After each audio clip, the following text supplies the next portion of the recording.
months ago, I was hoping to have a driveway put into a little piece of land. And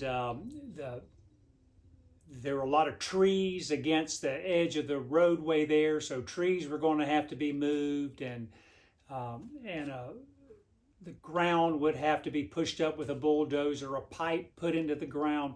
I was going, to put in a driveway, it was going to be a fair amount to do that. Also, I wasn't exactly sure. I had a fair idea of where the boundary line was for the land, but I hired a surveyor, and he was going to survey the land, and I wanted the driveway to be put in right at the edge of the land. So anyway, the surveyor told me, he'd get it done in a couple of weeks, and so then I went and talked to a guy about putting the driveway in, and so I told him if he would maybe do it in 3 weeks, and anyway, so the way it all worked out, the driveway man in 3 weeks went ahead and put the driveway in. The week after that, the surveyor came and found out that the driveway was put in on someone else's land. Well, I had already spent the money getting the driveway put in, so what I ended up having to do was do it the hard way, take the driveway up and move it over and just shift everything myself and put the driveway in myself. I just kind of jumped the gun. I should have let the surveyor finish before I hired the other guy. Sometimes we do that in life. We just jump the gun. Well, my name is Richard Coleman, and I'm the pastor at Shepherd Church of the Nazarene in Lexington, South Carolina, and it's great to spend just a few moments with you today. Jesus has now gone back to heaven. The disciples are trying to do what Jesus said, and they're standing by. Jesus had said that something would come along, something would happen, that Jesus would ensure them that they were filled with the power that they needed to continue the ministry. And so they're just kind of hanging out and praying and fellowshipping and coming up with game plans and waiting on Jesus. Simon Peter, just part of his personality. Whenever Jesus was on earth, Simon was the one that would always just jump to it. I mean, if something needed to be done or if it crossed Simon's mind, he would just jump up and do it. He was always the first one to speak, the first one to act. Whenever Jesus was being arrested, he was the one that pulled the sword and cut off the soldier's ear. I mean, it was Simon. That was his personality. So they're waiting on God, waiting on Jesus. Simon apparently has this idea. There's 11 of us. That's an odd number. Jesus had 12. Judas is gone. We need to get back up to 12. So I imagine Simon said, let me do a little research here. So he opened up the Psalms, and he was reading one particular psalm, and he found a half of a verse that talked about a replacement might be needed. And then he found another half of a verse in a different psalm that mentioned something else about that. And so what he did, he thought, oh yeah, well there. And so he put those two verses together, and it basically said, we need to pick another disciple. He was really stretching it. I read in Acts, I read those verses that together, where he said he read from the scripture and this is what it said. When you read it all together, it says, well, yeah, maybe. But when you actually look at where that came from, he found those in two different places. Now, I could be wrong. This is just my opinion. I believe Simon just searched that out and had the scripture kind of say what he wanted it to say. He felt like they needed to have 12 disciples instead of 11. That's just my opinion. And so he told the rest of them, hey, we need to fill this slot. And so they found a couple of guys that were really good guys. I mean, they were top notch. They They met the qualifications of a disciple, and they'd been around Jesus. They had heard his teachings. So they picked the two best. And then they cast lots, and the lots fell on Matthias. And so he became known as the 12th disciple. And I'm sure Matthias did lots of good things. But you never hear about him again. I mean, that was it. I believe, just my opinion, I believe Simon jumped the gun. I believe that God's intent was that Paul would fill that slot and that Paul would become the 12th disciple. We call him, he's the apostle, but I believe that he really would have fit in that 12th disciple role. I believe, my opinion, I think that was God's will.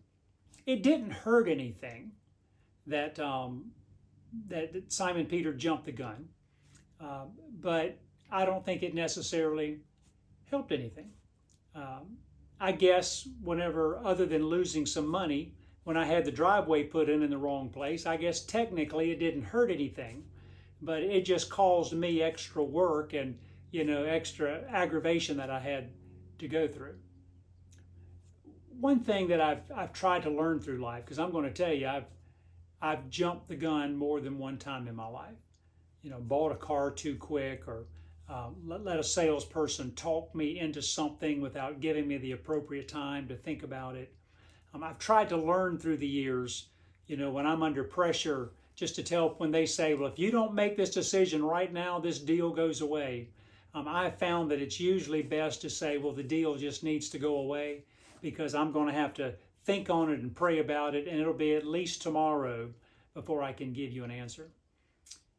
But so many times, I think we jump the gun, and it might be in our personal life where someone says something that maybe doesn't hit us right, and maybe they are not saying it to offend us. Maybe we're just taking it in the wrong way. I've said things to people that offended them, and then when I tried to find out why, it's because something had happened in their life that I was not aware of. And so when I made a comment about whatever, they took that to mean something totally different than what I was saying. And so we can cause all kinds of problems and confusion in our life and in other people's lives whenever we jump the gun. And so with relationships, I think more often than not, the problem comes when someone tells us that someone else said such and such.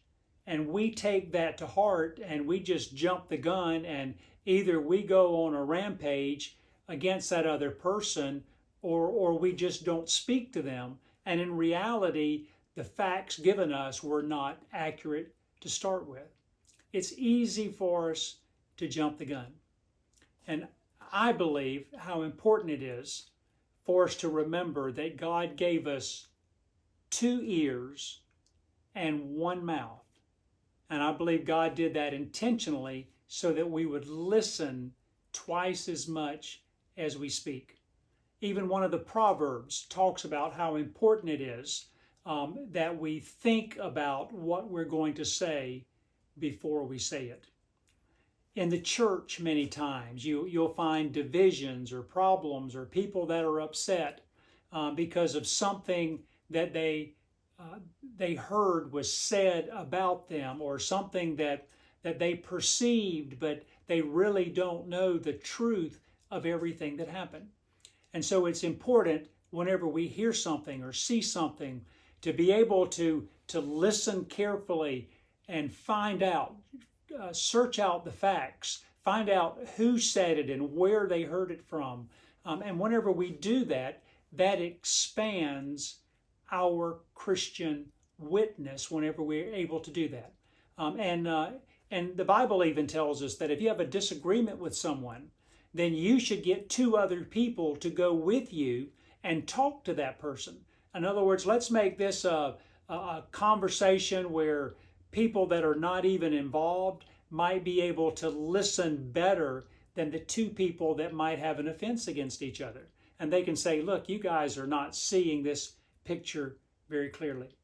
You know, when you look at the Bible, just about, I might say all, but certainly every issue that comes up, there are answers in the Bible that will help us. And oftentimes, the complete answer can be found right in the Bible if we just look for it.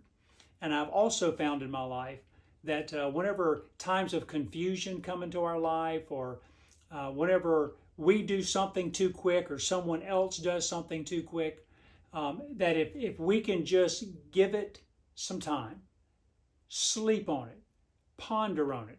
The thing that I like to think about when something happens is this time next year, this particular issue that I'm so concerned about right now, how big of a deal is it going to be this time next year? And if my answer is, I probably won't even remember it this time next year, then why should I be so upset right now? To be able to take things in perspective and be able to pray about them and say, God, what am I missing here? And oftentimes I'll find that whenever I do that, my mind starts going to the person that might have caused the offense. And I'll be thinking about what sort of life have they lived? You know, were they as blessed as I have been, you know, with two wonderful parents? Were they able to grow up and have enough money that they could pay their bills and have enough food on the table?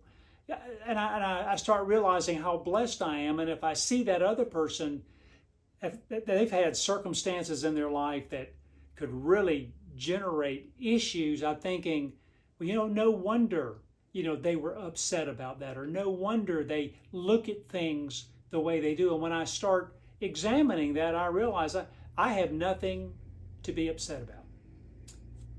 Jumping the gun, like I believe Simon Peter did, sometimes perfectly harmless.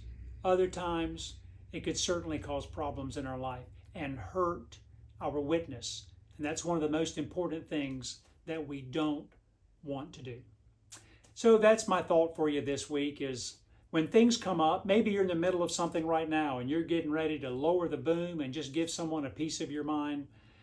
Give it some time. Think about it. Pray about it. Ask God for wisdom to show you what you need to do. Well, may the Lord bless you and keep you. May His face shine upon you. May you truly have God's wisdom just poured all over you this week. Thanks for taking the time and viewing today.